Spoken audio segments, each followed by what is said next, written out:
Hello everyone, I'm Iron Phoenix and welcome to Minecraft. So, I'm going to be doing a little video on the basics of Factorisation. Now, Factorisation is a mod where if anybody says the word Factorisation to you in a Minecraft related term, the one thing you think about is barrels. And barrels have changed. So now we have standard barrels. There's no upgradable barrel now, but there are now coloured barrels.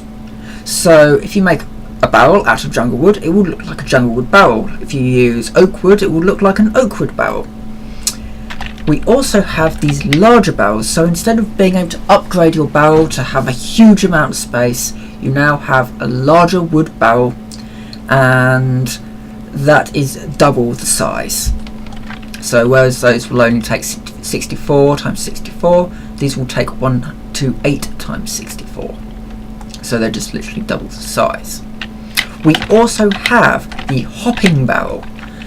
Now the hopping barrel is this one here, and as you can see faintly, the dark iron within, the dirty dark iron gravel, is kind of hopping up and down.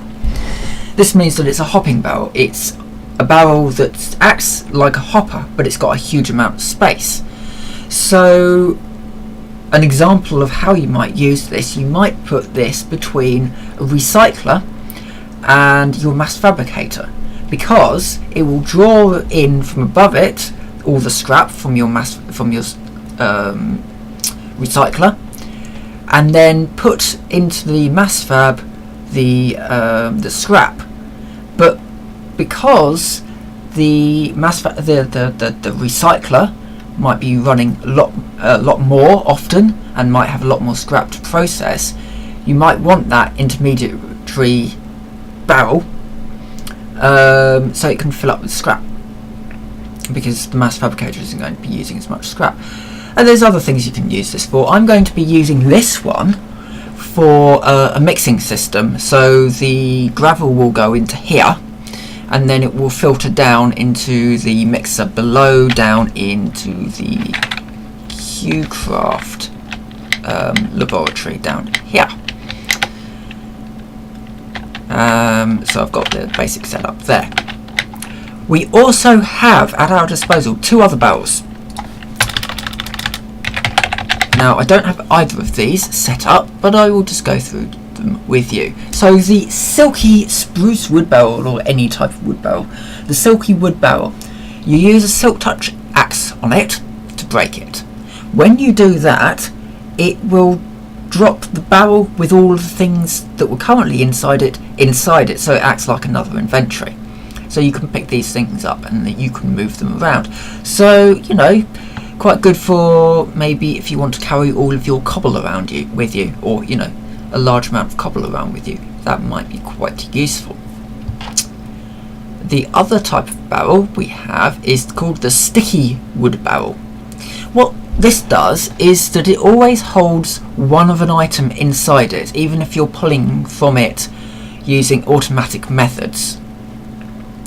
So if you were to put a hopper below a sticky wood barrel, then it would take all the items out of the top, but it will always leave one left inside it, which means that if you have a sorting system like I do here, it will always leave one in the system. So when you automatically put stuff in here, it will go into the right barrels, because there'll always be one of that item left in there. So that's barrels, that's what they've added. So Factorisation is changing, and it has changed quite a bit.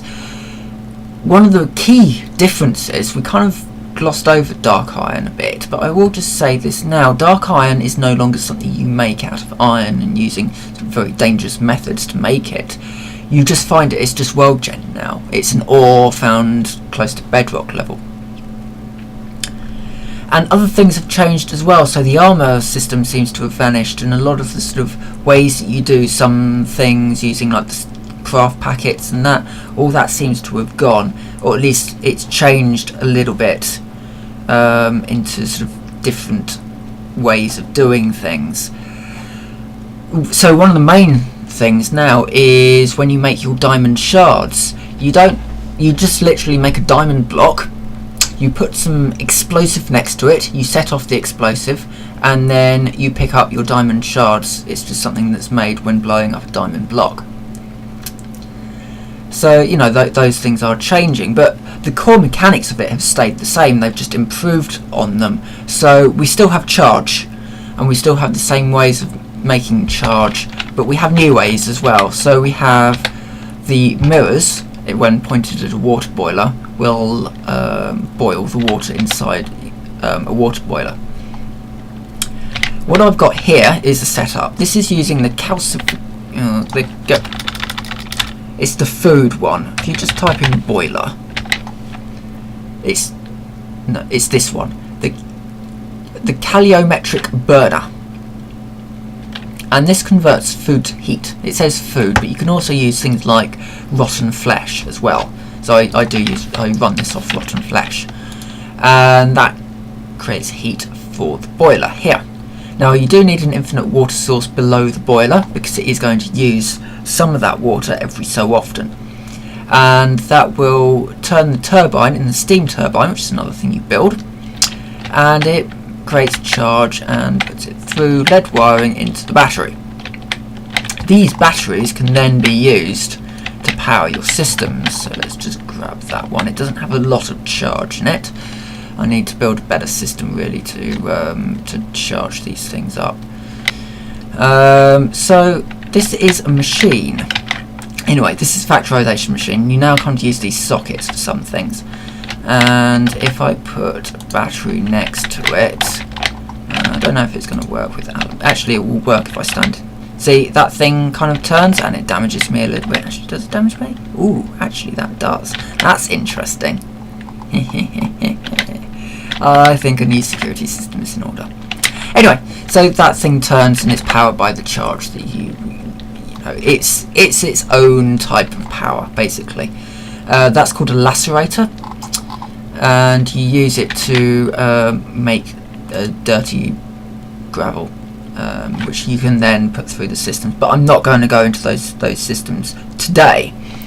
This is just a sort of a basics. This is factorisation type of thing. So this is factorisation. That's pretty much what it does.